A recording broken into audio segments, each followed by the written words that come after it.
Hello, this presentation is for those of you interested in knowing more about the MSc, Learning, Technology and Society at the School of Education at the University of Bristol. So in this presentation, I'll introduce the MSc program at the School of Education and explain the aims of the Learning, Technology and Society pathway, what you might expect from a student in terms of what happens across the year, who comes to the program and the pathway, and what kinds of activities we get up to. My name is Alison Oldfield and I'm a lecturer in Digital Technologies and Education at the School of Education. And I'm also the pathway lead for the Learning, Technology and Society pathway. So any questions that you might have about the pathway as you consider applying and as you prepare an application, if you choose to do so, you can direct towards me. I'm always happy to answer any questions from prospective students. You might have read some of the information on the website about the MSc program, but the aims of the program are listed on this slide. And really what the program intends to do is to help extend students' knowledge about a number of different theories and ideas and concepts in relation to the specific discipline. So in this case, in relation to learning and technology and society and the relationships among those ideas. But it also helps students to become educational researchers themselves. So an understanding of different educational practices, different ways to evaluate and understand research in that subject area, and to conduct and design and practice that research themselves. There's a real emphasis on intellectual challenge and developing academic intellectual skills, and the students will be able to take to many different experiences and opportunities beyond the program. Part of those are about how to become critical thinkers and reflective practitioners. So to think a bit more deeply and a bit more widely about the issues related to learning, technology and society.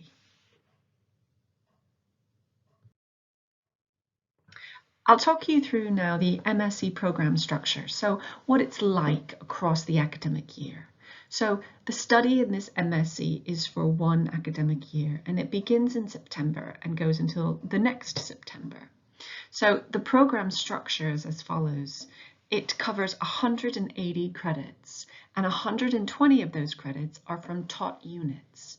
These run across two different terms that I'll explain in a minute, but most of the units are 20 credits each, and so that usually means that students will take 6 units across the year. In addition to those 120 credits from the taught units, students need to complete a 60-credit dissertation, and I'll explain that a couple more slides on. How it usually works out across the year is in the autumn term, which starts in late September and runs to December, finishes just before Christmas.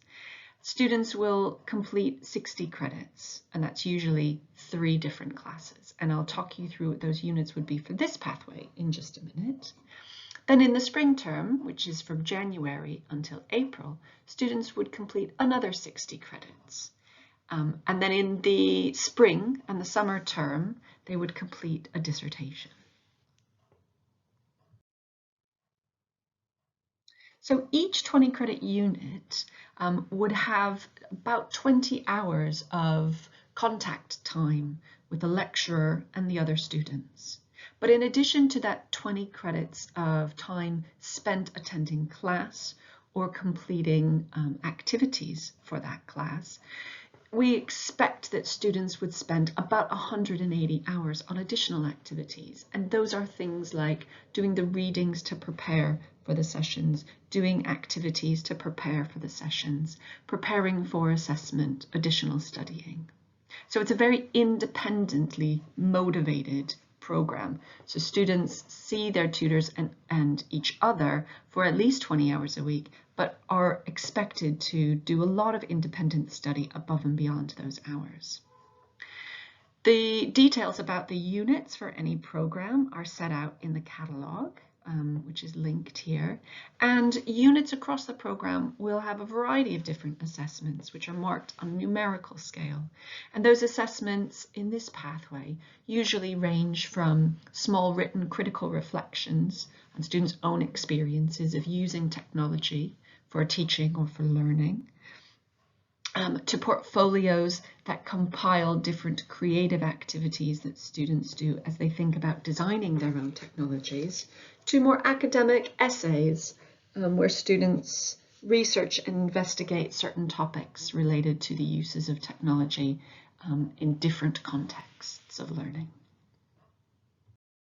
Once you have finished doing the units and getting the 120 credits, then students progress on to the dissertation stage. And the dissertation is a piece of research that you will design and carry out and then write up.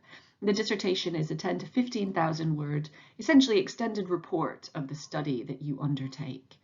The dissertation can be on a topic of your choice, and you can choose how you go about the study or the methodology of the study. So it might be one in which you do interviews, or you undertake observation, or you send out a questionnaire, or you do some analysis of network activity, or you could do a library-based study, policy analysis, or a meta review of existing studies. So you get to choose the topic and methodology and the area that you're most curious and interested about, and you will have support from a dissertation tutor. The process usually starts around February or March, and it becomes the focus of your studies for the late spring and the summer months, and it's completed by September 2022. But there's lots of support from the department, from your tutor, and also from a number of workshops that we organise and we hold throughout the spring. I'll talk a little about the Learning, Technology and Society pathway, which is one of a number of different pathways on the MSc Education program. And the pathway really focuses on the relationships between learning, technology and society, both in theoretical framings and also in practice. So it looks at, through different units, the uses and the designs of different technologies that shape and influence learning and teaching, both in more formal school-based contexts and institutions, but also in informal or everyday learning contexts. And we look at these relationships in many different areas. So thinking about it in different geographical contexts, across lifelong learning, so from different generational perspectives. And we think about these issues very critically. So thinking about who benefits from certain uses of technology and perhaps who doesn't benefit. What kinds of biases or assumptions are made in the designs and the uses of these technologies in different learning contexts and environments. And there will be a number of different theoretical approaches that are introduced and discussed that come from a number of different fields, from education, from psychological perspectives, and from neuroscience perspectives as well. So there's the content will draw from existing research, both from the lectures themselves, but also from the huge range of different studies and scholarship that has been created in relation to learning, technology and society. It's not necessarily a training course on how to use technologies in educational contexts. So we do spend time looking at lots of different technologies, but we don't spend time doing things like learning to code or training teachers or people on how to use technologies in certain environments. Rather, we take a much more critical and reflective look at how technologies are designed and how they are used in different learning and teaching contexts to better understand what kinds of societies that they are shaped by and helping to shape. So on this pathway, there are 4 core units that students must pass in order to progress to the dissertation stage. Those core units are listed here on this slide, and the first one, Introduction to Educational Inquiry, is a core unit for all MSc education students. It's a 20 credit unit that is taken in the autumn term, and it gives an introduction to different research methods in education. So it gets students thinking about how educational research takes place, and what are the considerations that need to be thought through when designing and conducting educational research. It's a really valuable introduction that will help you design and conduct your own research project when you come to do your dissertation. The other 3 units on this slide are specific to the Learning, Technology and Society pathway, and they are required units for anyone who is on this pathway. The second and the third unit listed on the slide take place in the autumn term. So teaching and learning with technology really focuses on different uses of technologies for learning and teaching, both in formal educational contexts, but also in everyday learning experiences. But it looks at the uses of these technologies in relation to different theories and conceptualizations of learning. So it really tries to make connections between different ways that people understand how learning happens and the uses of different technologies.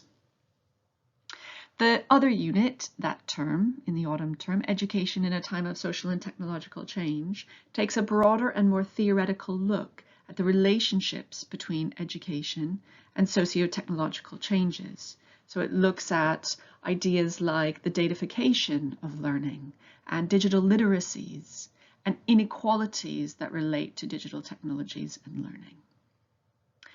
In the spring term, there was one core unit for students on this pathway, and it's called Designing Technologies for Learning. And this unit looks at and examines how technologies for learning are designed and what are some of the assumptions that are behind the design of these technologies and what the processes might be for designing these technologies. In this unit, students will design individual projects. So they come up with an idea for a learning technology and go through a number of different stages in designing that educational technology or that technology to support learning. So it's quite a creative unit where students do a lot of collaborative work and get to put some of their own ideas into practice. In addition to these 4 units, students are also able to choose 2 optional units in the spring term, or up to 40 credits of units in the spring term. And you can have a look at what the optional units might be in the program catalogue that was linked on an earlier slide. One of the most positive things about this program is the range of backgrounds that students come from when they join the pathway and the program. There's a very international cohort of students, so students come from countries all over the world each year, and they also come from a huge range of backgrounds. So some have worked in education, others have worked in government, some come from the tech industry, some come just a couple of years out of bachelor's degree, while others have a wealth of experience of work behind them as well. And this range of experience leads to really rich discussion and understandings that challenge all of our own ways of thinking about the issues related to technology and learning and education. And it's one of the really positive attributes, I think, of this program. The lecturers who work on the pathway and who teach on the pathway are also active researchers in relation to digital technologies in many different contexts, and you can see some of them there. And you might want to take a look at some of the profiles on the website of some of the lecturers who are involved in the pathway. I think what can be really helpful in trying to understand what a program involves or an experience of studying involves is to find out the experiences of other students who have been on the program. And on this page, you'll find a link to a blog post and a video of a student who has just finished her MSc on the Learning, Technology and Society pathway, and who talks about her experience of the year. So you can go and find out what New's experience was, so you can get more of a sense of what it's like to be a student on the pathway. Building a student community is a really important part of this experience on the MSc program and on the Learning Technology and Society pathway.